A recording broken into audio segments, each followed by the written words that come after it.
Now we will start today the transport of gases. First we start transport of oxygen gas. So you all know that oxygen gas is transported through the medium which is blood. In blood there is RBC, means red blood cells present. 97% oxygen is transported through this RBC.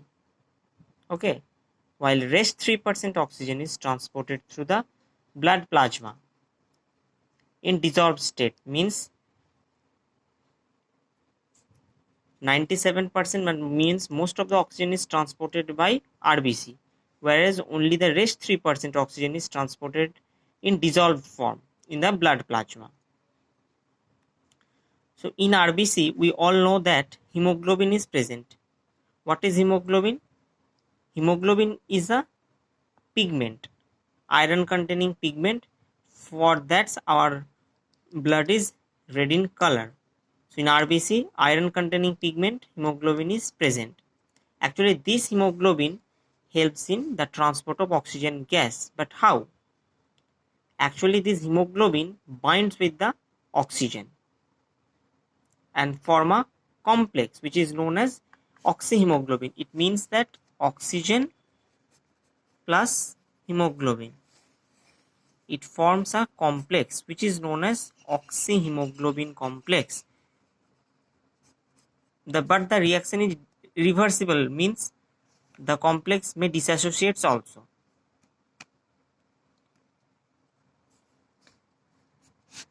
Each hemoglobin can bind with a maximum 4 molecules of oxygen.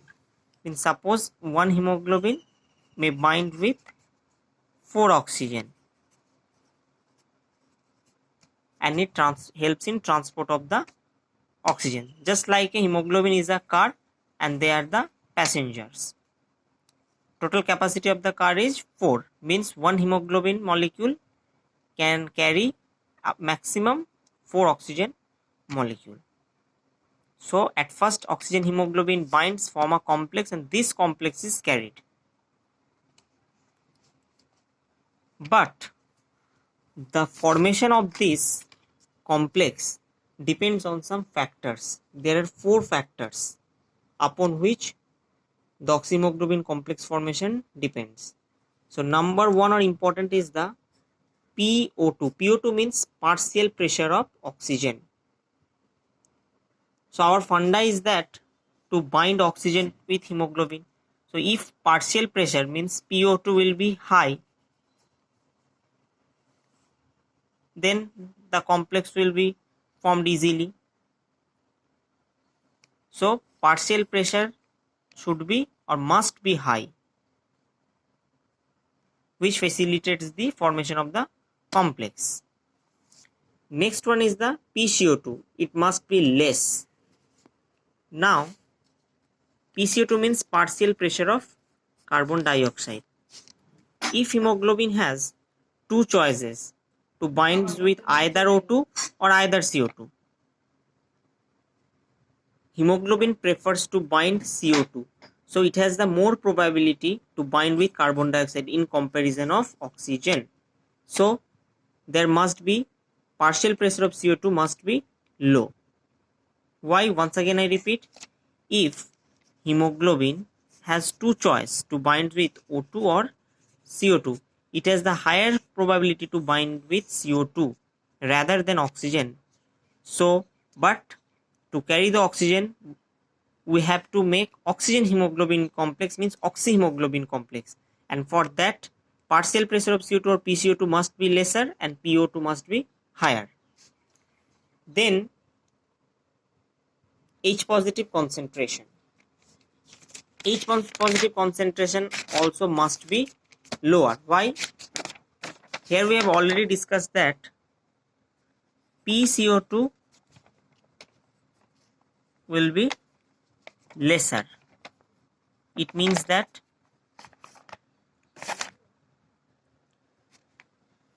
partial pressure of carbon dioxide is less, means it is less acidic. Less acidic means the pH should be high or hydrogen concentration should be less. So these, and the last one is the temperature. temperature also must be low. Why? Because higher temperature dissociates this complex formation. Dissociates this complex. It means that if the temperature is low, then the oxyhemoglobin complex will be stayed, otherwise it will dissociates. So these are the four factors. Number one is the partial oxygen, which should be high. Partial carbon dioxide must be less, because hemoglobin has the probability to bind with carbon dioxide more rather than oxygen. But here we want the oxyhemoglobin complex. That's why partial pressure of oxygen must be high than CO2. Temperature must be lower, because in the high temperature the complex dissociates, and the hydrogen concentration also must be lesser. Why? Because if PCO2 is in partial pressure of carbon dioxide lesser, means this is less acidic. Less acidic means high pH or less H positive concentration. So these are the four factors upon which the formation of the complex depends. Now there is an important term, oxygen dissociation curve. Suppose if this is the percentage saturation of hemoglobin, and this is the PO2, means partial pressure of oxygen. We plotted this. This is the hemoglobin. It can bind with 4 oxygen maximum. So suppose 1 oxygen binds with hemoglobin, means percentage saturation of hemoglobin means what percentage of hemoglobin are occupied for binding with oxygen. Percentage saturation means what percent of hemoglobin is occupied or taken to bind with the oxygen. So suppose here it binds with 1 oxygen, and maximum probability is to bind with 4 oxygen. Suppose it means 25% hemoglobin is used, means percentage saturation of hemoglobin is 25. And here also 25% oxygen is used, because it has the probability of binding total 4 oxygen. Okay. So if second oxygen binds with hemoglobin, it means that 50% hemoglobin is used. Next, again if it binds with oxygen, means 75% oxygen hemoglobin is occupied, means percentage saturation of hemoglobin is 75. And if the fourth oxygen is also bind with hemoglobin, it means 100% saturation of hemoglobin. And in this way, if we draw a curve, the curve should be English S-shaped, which is known as sigmoid curve. And this curve is known as oxygen dissociation curve. Once again I repeat, this is the percentage saturation of hemoglobin, and this is the partial pressure of oxygen. We know that hemoglobin has the probability to bind with maximum 4 oxygen molecule.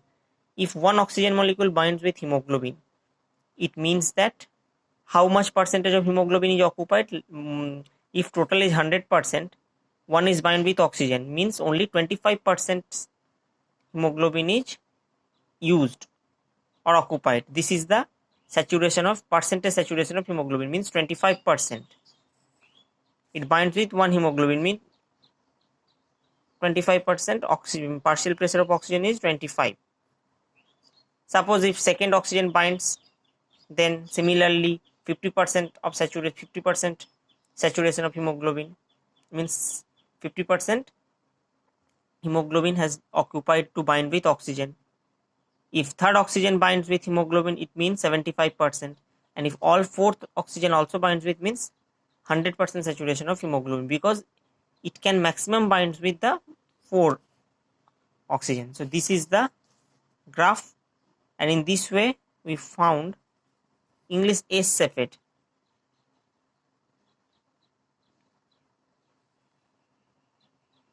Okay, so this curve is so important, and the process is also a cooperative process. Means when first oxygen binds with hemoglobin, it's the most difficult. But whenever one oxygen is bind with hemoglobin, it facilitates to bind the second oxygen with hemoglobin. Similarly, they facilitate the binding of oxygen to hemoglobin. Much easily they can bind. So second oxygen molecule binds more easily than the first one. Third one is binds with hemoglobin more easily rather than the first two. So in this way, these are the cooperative process. Whenever one oxygen molecule binds with hemoglobin, it facilitates the second oxygen to bind easily with the hemoglobin. To bind the first oxygen to hemoglobin is most stressful of all. So this is called the cooperative process. Now we see that in the alveoli, means in the lung surface, these above four factors are in favor of formation of oxyhemoglobin complex. It favor means there should be low temperature, low partial carbon dioxide, high partial oxygen, and H positive hydrogen ion concentration must be or also be less. This facilitates the formation of oxyhemoglobin complex. But in tissues, the factors should be altered. Means in tissue, carbon dioxide, partial pressure of carbon dioxide is high. Why? We all know that in the tissues, due to the metabolic activity, oxygen is used and carbon dioxide is produced. That's why partial pressure of carbon dioxide there is high. And if PCO2 is high, the form complex of oxyhemoglobin will dissociates. If PCO2 is high, oxygen hemoglobin complex will be dissociates, because so in the tissue the complex dissociates due to the presence of high CO2, partial pressure of CO2. This complex dissociates, oxygen is used in the tissue, and CO2 binds with hemoglobin. Although we have already known that hemoglobin has the probability to bind with CO2. Once again I repeat, in the tissue,